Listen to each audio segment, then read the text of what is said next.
पूर्व मंत्री एवं स्वतंत्रता सेनानी स्वर्गीय अंबिका शरण सिंह का जयंती समारोह। स्वर्गीय अंबिका शरण सिंह विश्व बंधुत्व फाउंडेशन की ओर से पूर्व मंत्री एवं स्वतंत्रता सेनानी स्वर्गीय अंबिका शरण सिंह की 102वीं वर्षगांठ धमार ग्राम के धमार देवी स्थान के प्रांगण में किया गया। इसमें ग्रामीण क्षेत्र की जनता के अतिरिक्त पटना, आरा, सासाराम, बक्सर, बड़हारा विधानसभा क्षेत्र के वरिष्ठ जन एवं उत्साहित नवयुवक सम्मिलित हुए। अंबिका बाबू अमर रहे, अंबिका बाबू अमर रहे, अंबिका बाबू अमर रहे। इस फाउंडेशन के निदेशक रविंद्र सिंह, जो कि उनके तृतीय पुत्र हैं, उनके जीवन एवं देश की स्वतंत्रता की लड़ाई में दी गई कुर्बानियों के विषय में विस्तृत रूप से चर्चा की गई। इस समारोह में कार्यसाध के मेजर राणा प्रताप सिंह, पटना के मृत्युंजय पांडे, कोइलवर के अवधेश सिंह के साथ साथ धमार ग्राम पंचायत के सभाराम पूर्व मुखिया, Veer Narayan Yadav, senior welfare association India के प्रमंडलीय अध्यक्ष सुरेंद्र तिवारी, उत्साहित युवा दिनेश यादव, अमित कुमार सिंह, विनय ओझा, जय शिव शाह, मोहन बिंद, मंदिर के पुजारी देवशंकर पांडे, मधु यादव एवं समस्त ग्रामीण जनता अपना सक्रिय योगदान देकर इस आयोजन को सफल बनाया।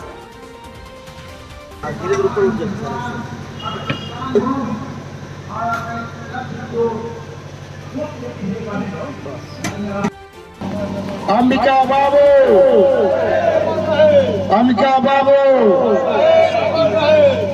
आज हम लोग स्वर्गीय अंबिका बाबू का 102 वर्षगांठ जन्मदिन का मना रहे हैं। आपको भी तो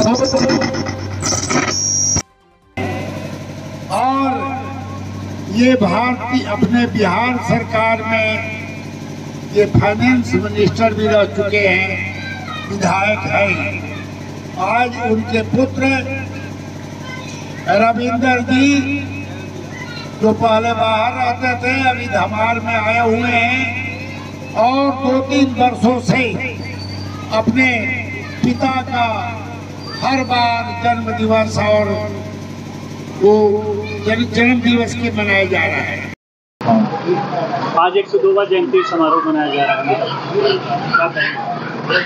हम कहना चाहेंगे कि आज राजनीति में जो सहृदयता खत्म है, वो बहुत सहृदय लोग, हमारी माँ बताया करती हैं एक बार की घटना कि एक गरीब परिवार का कोई कुर्जी अस्पताल में भर्ती था, उसका इलाज चल रहा था और उसको इन्होंने सहयोग किया था, लेकिन रात में उसकी मृत्यु हो जाती।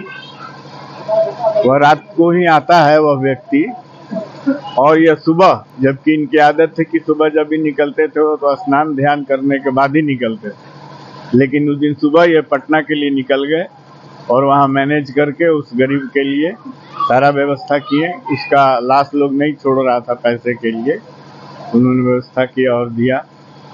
हमारे यहाँ एक इसी गांव के गुनी बहुत ही उनके मतलब काम करते थे, उनका देख रेख करते थे, लेकिन उनके बहुत मित्रवत थे।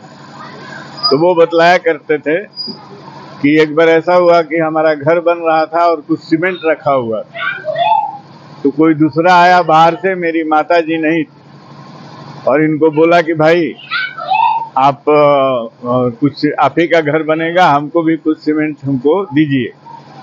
तो इन्होंने माता के अनुपस्थिति में सीमेंट निकालकर दे दिया। बाद में आके नाराज हुई, लेकिन मान लीजिए कि पहले के युग में तो सहिष्णुता जो थी उनकी सबसे बड़ी गुण थी उनके अंदर में, और काफ़ी सहृदय, किसी को भी मिलने जुलना उनकी आदत क्या थी। जैसे उनसे जो मिलने लोग आते थे, उन सभी से वो अलग अलग होकर मिलते थे। ये नहीं कि एक जगह बैठ गए, दरबार सा लगा लिया और बातचीत कर रहा है सुने, तो सबसे अलग अलग बोलते थे कि किसकी क्या कठिनाई है, सबके सामने बोल सकेगा कि नहीं बोल सकेगा। और फिर वो आपको स्वतंत्रता सेनानी रहे हैं। और काली किंकर दत्ता जो हिस्टोरियन हैं वो लिखते हैं कि 1942 में ही कांग्रेस के वरिष्ठ नेताओं ने मिलकर इनको उस समय कांग्रेस का युवा कांग्रेस का सभापति के तौर पर नियुक्त किया था और इन्होंने पूरे बिहार का दौरा किया था।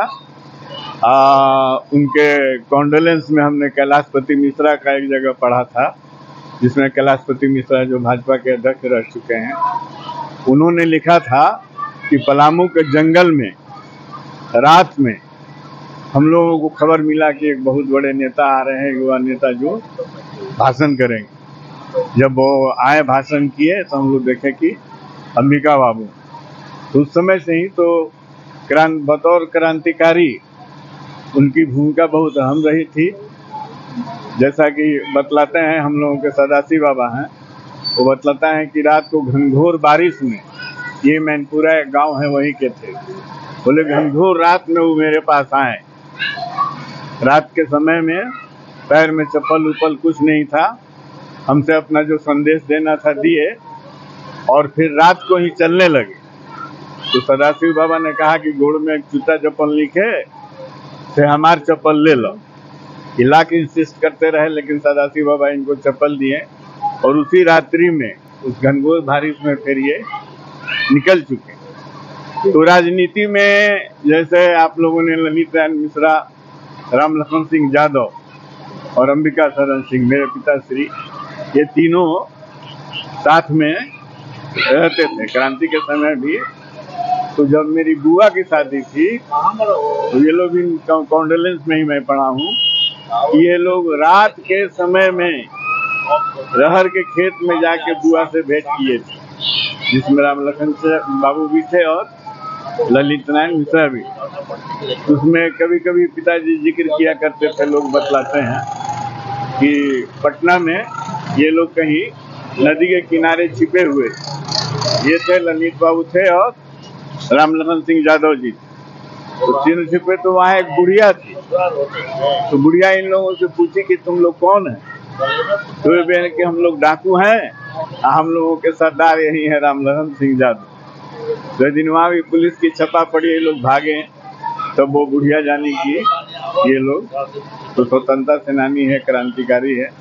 क्या नाम है? आप अपना परिचय बताएं। मेरा नाम हुआ रविंदर सिंह, मैं उनका तीसरा लड़का हूँ, 3 भाई हैं हम लोग। और मैटर ये था कि हम लोग इस प्रयास में हैं कि आप लोग देख रहे हैं गोल चक्कर जहाँ पिताजी की मूर्ति लगनी थी डीएम के ऑफिस है, उसको हम लोग जल्द से जल्द लगवाएंगे अपने एनजीओ के थ्रू। हम लोग प्रयासरत, यही इतना कहना। पूर्व मंत्री भी रह चुके अंबिका बाबू, और उनकी जन्म जयंती जो समारोह है कितनी सादी तरीके से मनाई जा रही है, क्या कहना? देखिए, ये अभी रविंदर बाबू आए हुए हैं और 2-3 साल से ही एक जन्मदिन मनाने की प्रथा चल रही है। पिछले बार लड़कों को दौड़ कर आए थे, जिनको 3000, 2000 और 1000 रुपये में प्राइज वगैरह दिए हुए थे। मैराथन दौड़ हुआ था। ये बहुत ही, जो अंबिका बाबू पहले के, मैंने हम लोग को तो 53 का जन्म है, पहले के ही ये कांग्रेसी रह चुके हैं और अच्छे एक मंत्री रह चुके हैं। हम इनको मंत्री के समय भी मिले हैं और ये होते हुए बहुत ही इनका नाम और चीज था धमार में। ये अच्छा सिस्टम है। रविंदर जी आए हैं, पिताजी के नाम को वो जिंदा रख रहे हैं। भगवान करे कि ऐसे प्रोग्राम करते रहे। आज जैसे यहाँ प्रोग्राम है और प्रसाद वितरण का है, आप देखे ही होंगे कि खिचड़ी बन रही है। यहाँ के प्रसाद बहुत ही अच्छा है, आप लोग खा कर जाइएगा। तो मैं ये ऐसा रविंदर जी को शुभकामना देंगे कि हर बार पिताजी का नाम ऐसे ही याद करते रहें और हम लोग को याद करते रहें।